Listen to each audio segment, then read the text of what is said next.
BS live channel पर sir स्वागत है आपका।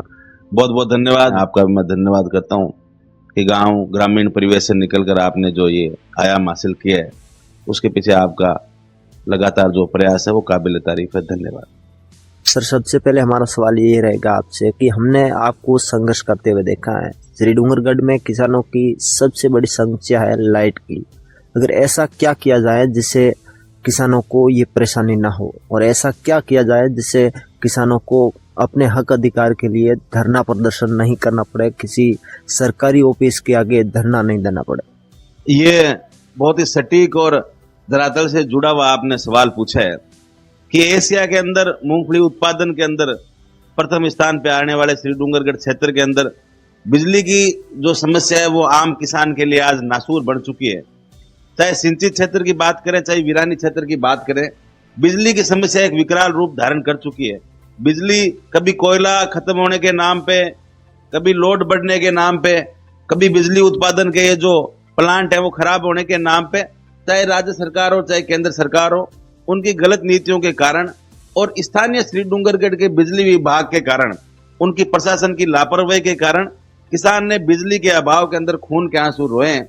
क्योंकि किसान 20 लाख रुपए लगाकर ट्यूबवेल को शुरू करता है और वो फसल की तरफ आज से देखता है, और जब उसके फसल पकाव पर होती है, जब फसल बीजान का समय होता है, उस वक्त बिजली विभाग के एएन और जेएन अपनी दादागिरी भ्रष्टाचार के अंदर आकंठ डूबने के नशे के अंदर किसान का जिस प्रकार से शोषण करते हैं, जैसे ही किसान को जो सबसे ज्यादा बिजली की जरूरत होती है उस वक्त बिजली की कटौती करते हैं। और ये बड़े शर्म की बात है कि बीकानेर जिले ही नहीं, पूरे बीकानेर संभाग के अंदर अगर बिजली कटौती सबसे ज्यादा अगर कहीं होती है वो श्री डूंगरगढ़ क्षेत्र के अंदर होती है। शोषण बिजली विभाग का है, वो एक आंखों से न देख पाने जैसा इतना बड़ा दर्द है। लगातार चाहे सर्दी के अंदर, पीछे भी हमने लगातार 30 दिन हमारा धरना चला था। कड़कड़ाती ठंड के अंदर सैकड़ों की संख्या के अंदर किसान रात को बैठ रहे, हजारों की संख्या के अंदर सैलाब हमने सड़कों पर विरोध प्रदर्शन के रूप में किया। तो ये सोचने की बात है कि एएन जेएन की जो तानाशाही है उसको श्री डूंगरगढ़ क्षेत्र से खत्म किया जाए। ये लातों के भूत हैं जो लातों से ही मानेंगे। इन पर भ्रष्टाचार का नशा इस कदर चढ़ चुका है, और जो कर्मचारी जीएस स्तर पर जो करप्शन है वो एक बहुत बड़ा करप्शन है कि किसान से 500, 1000, 1500 रुपए की उगाई लेकर, और जो जीएसएस स्तर पर जो भ्रष्टाचार है वो भ्रष्टाचार चरम छू चुका है। आज चाहे पुरानी जो बिजली की लाइन है, जो पीछे हम धरने बैठे थे, गुसाई सर, डेलवा, मनकरा सर, लोडेरा, बिंजा सर, राजपुरा, इन तमाम गांवों के अंदर, चाहे वो मनकरा सर की बात करें, सारे गांवों के अंदर जो पुरानी बिजली की लाइन है वो बार बार फॉल्ट होती, और फॉल्ट होने के कारण किसान को बिजली की समस्या से जूझना पड़ता। और उस फॉल्ट को निकालने के लिए राजस्थान सरकार और बिजली विभाग का पैसा जरूर लगता है, टीम जरूर बनाई गई है, लेकिन वो टीम किसी गांव और खेत के अंदर नहीं पहुंचती। किसान को अपने दम से, अपने जेब से पैसे लगाकर उसका फॉल्ट निकलवाना पड़ता है। और 6 घंटे बिजली की जो बात सरकारें करती है पूर्ण रूप से झूठी है। किसान को एक दिन भी 6 घंटे पूरी बिजली लगातार पूरे वोल्टेज के साथ में नहीं मिली। और आज ये जो किसान की जो हालत हुई है, जो बिजली विभाग की लापरवाही, इसके अंदर बहुत बड़ा कारण है। बीकानेर जिले के अंदर सबसे ज्यादा अगर कोई बिजली के बिल भरता है, श्री डूंगरगढ़ क्षेत्र भरता है, फिर भी श्री डूंगरगढ़ के अधिकारियों, बिजली विभाग की लापरवाही का 10 किसान थे। किसान को एक दिन बिजली सही नहीं मिली। पूर्ण रूप से जो सरकार का फेल्योर और जो स्थानीय सत्ता का फेल्योर है, उसका नुकसान किसान को उठाना पड़ रहा है, और ये नौजवान सहन नहीं करेगा। आने वाले समय के अंदर इसके अंदर बदलाव। क्या लगता है इसमें विपक्ष का भी दोष मान सकते हैं, क्योंकि विपक्ष सही तरीके से अपनी भूमिका नहीं निभा पाए थे? मैं डूंगरगढ़ की बात कर रहा हूँ। वो तो सिर्फ विपक्ष के नाम पे अगर किसी ने भूमिका निभाई है तो विपक्ष के नाम पर तो हमने भूमिका निभाई है, सड़क पर जो संघर्ष किया है। आज इस प्रकार से भारतीय जनता पार्टी का देश के अंदर राज है, सत्ता है, और जो बजट है, बजट के नाम पर श्री डूंगरगढ़ के अंदर एक ईंट नहीं लगाई भारतीय जनता पार्टी ने। तो पूर्ण रूप से विफल ये सरकार और सरकारी नीतियां, स्थानीय प्रशासन भ्रष्टाचार के अंदर आकंठ डूब चुका है।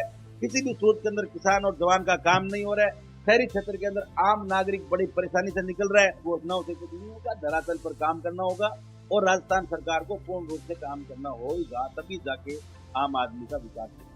अब बात करें दलितों की, तो आपके डूंगरगढ़ में दलित समाज एक बहुत बड़ा समाज है, लेकिन फिर भी दलितों का कहना है कि हमारे साथ में जातिगत भेदभाव होता है, उन्हें न्याय के लिए दर दर की ठोकरें खानी पड़ती है। इस पर आपका क्या कहना है?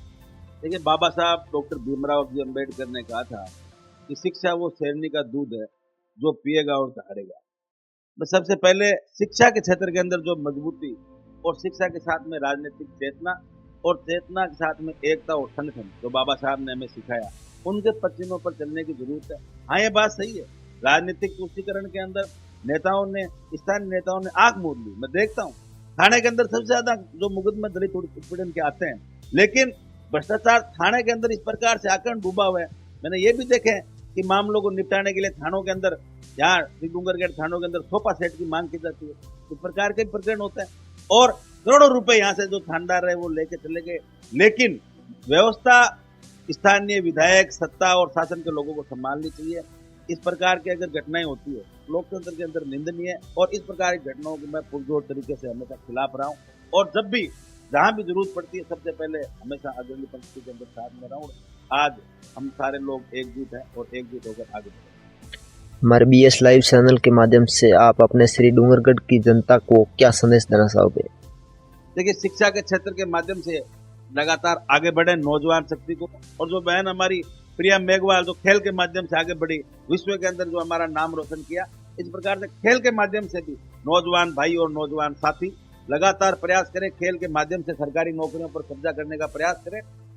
चौधरी चरण सिंह जी ने कहा था कि देश की तरक्की का रास्ता किसान के खेत से होकर निकलता है और जब तक किसान खुशहाल नहीं होगा तब तक इलाके का विकास नहीं होगा। इसके अलावा क्या, जो लोग सत्ता के अंदर बैठे हैं, जिनके बजट पे जिनके सिग्नेचर चलते हैं, उन लोगों को काम करना पड़ेगा।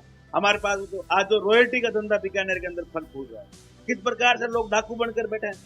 हमारी राष्ट्रीय लोकतांत्रिक पार्टी ने जिला स्तर पर इसके लिए पद्धति उससे पूरे लगातार लखासर टोल पे हमने 1.5 महीने तक आंदोलन चलाया। भंवर सिंह भाटी किस प्रकार से, मतलब दैनिक भास्कर के अंदर छपा कि 25% से अधिक रॉयल्टी का पैसा सीधा भंवर सिंह की भाटी के पास। कितनी बड़ी बात है। हमने लखासर के धरने पर खनन मंत्री प्रमोद जैन भाया को दिया, लेकिन समय शर्म है कि प्रमोद जैन भाया भी मंत्री ऊपर तक इसके तार जुड़े हुए। तो आम आदमी, एक तरफ आप कह रहे हो प्रधानमंत्री निःशुल्क आवास योजना, मुख्यमंत्री आवास योजना, उन योजनाओं का होगा क्या? बजरी गाड़ी नहीं मंगवा पा रहे वो। 7-7, 8-8 हजार रुपए एक बजरी गाड़ी फट गई, रॉयल्टी के नाम पर गुंडागर्दी चला रखी है। तो इस प्रकार की जो ये घटना है, इसको रोकना होगा। राजस्थान सरकार को भ्रष्टाचार जो आकरण डूबा है उसको भी रोके। शिक्षा, स्वास्थ्य, इस प्रकार की महत्वपूर्ण चीजें हैं, उनके अंदर ध्यान देना होगा। सरकार की योजनाएं आ रही है, सरकार की योजनाओं के साथ में, लेकिन उनका फायदा आम जनता को नहीं मिल पा रहा। आप श्री डूंगरगढ़ एसडीएम ऑफिस के अंदर, नोखा एसडीएम ऑफिस के अंदर, श्री डूंगरगढ़ पंचायत समिति के बाहर, नोखा पंचायत समिति के बाहर, जिस प्रकार से लगातार जो आकरण भ्रष्टाचार के अंदर जुड़े हैं, क्या हो रहा है? गाँव के अंदर बजट जा ही नहीं रहे, कमीशनों का काम चल रहा है सिर्फ और सिर्फ। तो प्रत्येक जगह पे चाहे राशन कार्ड से लेकर पेंशन के माध्यम से, हर जगह पे आज डीलरों के माध्यम से क्या प्रयास करें, तो हर जगह आज क्षेत्र के अंदर हमें जरूरत है कि विकास की दृष्टि से देखा जाए, लगातार प्रयास करें। आप सब लोगों का मैं ये धन्यवाद ज्ञापित करता हूँ कि आप लोग हमेशा मीडिया के माध्यम से आवाज उठा रहे हैं। बहुत बहुत धन्यवाद विवेक जी, हमारे BS लाइव चैनल पर अपना बहुमूल्य समय देने के लिए। धन्यवाद।